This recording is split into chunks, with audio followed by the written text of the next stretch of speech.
Olá, olá, salve, salve. Olha, agora estarei falando como teólogo. Eu sinto que nós estamos carentes de conhecimento profundo da teologia. Eu não sei como andam os seminários, mas o reflexo nas igrejas é que as pessoas estão vivendo só o oba-oba. Quer dizer, só assunto leve. As pessoas não estudam mais sobre a expiação, sobre a propiciação, a regeneração, pouco sobre a santificação, sobre o que é pecado. Mas eu quero falar hoje sobre eclesiologia, o estudo da igreja, que é uma matéria vital, tá? Eclesiologia é o comportamento da igreja, como que a igreja faz, como que a igreja se comporta, como que a igreja recebe membro, como que a igreja desliga os membros. Eu gosto quando são desligados porque foram para o céu, né? E não por conduta. Mas eu quero falar hoje do ápice de um assunto sério, que é a ceia do Senhor. A Igreja Católica chama a ceia do Senhor de Eucaristia, né? Um momento de comunhão. Todas as vezes que houver uma missa, vai ter que ter Eucaristia, porque a palavra missa significa sacrifício, tá? As igrejas históricas, né? Eu, por exemplo, conforme eu estava falando, é muito importante a gente saber as coisas profundamente, como que a igreja se relaciona com os conhecimentos teológicos que ela pratica. Sobre a Eucaristia da Igreja Católica, isso é chamado a Ceia do Senhor. Algumas igrejas pentecostais também chamam de Santa Ceia, e nós vamos ver por que essa terminologia. Para nós, né, que somos de igrejas históricas batistas, né, eu acho que é metodistas do Brasil também, a igreja presbiteriana, que é uma igreja histórica, apesar dela divergir aqui de um ponto que eu vou citar, mas as igrejas pentecostais dizem Santa Ceia. Uma igreja histórica evangélica diz a Ceia do Senhor. A igreja católica diz Eucaristia. E vamos ver por quê. Então, na hora que o padre... Algumas incoerências, né? A ceia, né? Ele pega aquela ceia daquele tamanho, ela é redonda, ela é daquele tamanho, porque ela representa o sol, que também foi adorado. Por muito tempo o sol foi adorado, tá? Ele é um astro-rei, mas ele é adorado. Isso não é bom. 25 de dezembro, que comemora o nascimento de Jesus, na verdade comemorava-se o dia do sol. Por isso muitos cristãos abominam a comemoração do Natal.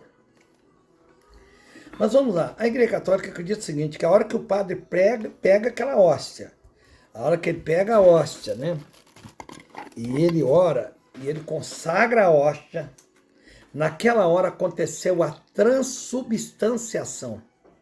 Martim Lutero foi padre da Igreja Católica, ele rejeitou isso, tá, a transubstanciação.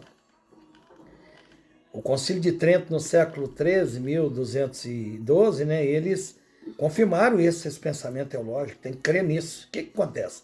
Quando o padre pega a hóstia, né, só ele bebe o vinho também, Jesus bebeu o vinho, ou o suco de uva, ele pegou a hóstia, ele deu graças, e ele orou para o católico, para o padre.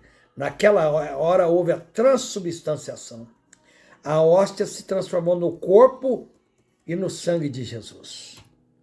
E se sobrar hóstias depois que foram consagradas, que eles colocam num lugar muito bem guardadinho lá, com muito carinho, eles vão dizer que o corpo de Cristo estragou e apodreceu. E a Bíblia diz que o corpo humano de Jesus não estragaria, porque ele ressuscitou logo, né? Ou não veria corrupção. A igreja presbiteriana crê da seguinte forma, eles acreditavam que quem é o pai da igreja presbiteriana? É o João Calvino, que foi pastor em Genebra, na Suíça, né? Ele acreditava o seguinte, que na hora que o pastor ora, não acontece a transubstanciação, mas acontece a consubstanciação.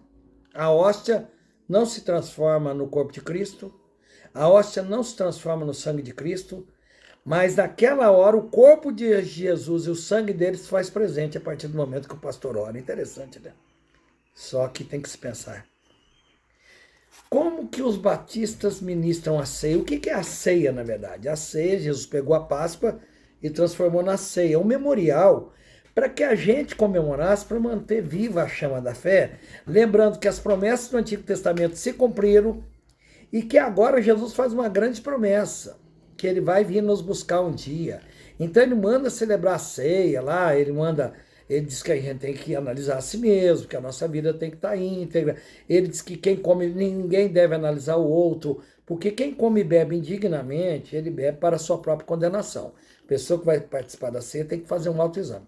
Os batistas creem, o Zwingli, né? Zwingli também lá da Suíça, na época, né? Um dos pais da igreja, o Zwingli, né? Ele acreditava nisso. Jesus falou isso assim, ó. Fazer isto em memória de mim.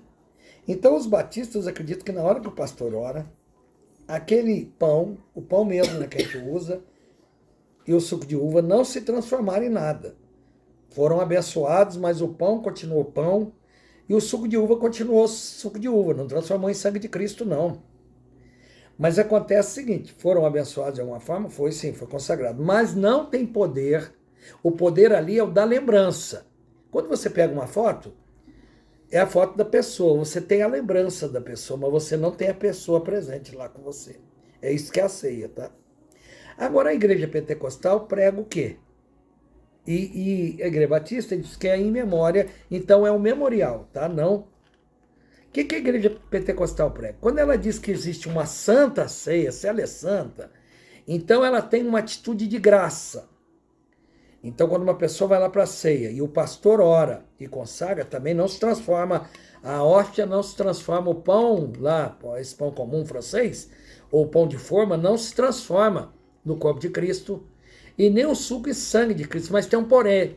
O pastor consagrou e pode ali acontecer milagres na hora que acontecer a ceia. Isso pensam assim os pentecostais. Então, a ceia é uma atitude de graça. Uma pessoa pode ser curada de uma enfermidade, uma pessoa pode receber uma bênção, uma pessoa pode ser batizada com o Espírito Santo. Olha, Deus, na verdade, ele faz o que ele quer, né? Na hora que ele quer. Ele não está invólucro num tubo de ensaio.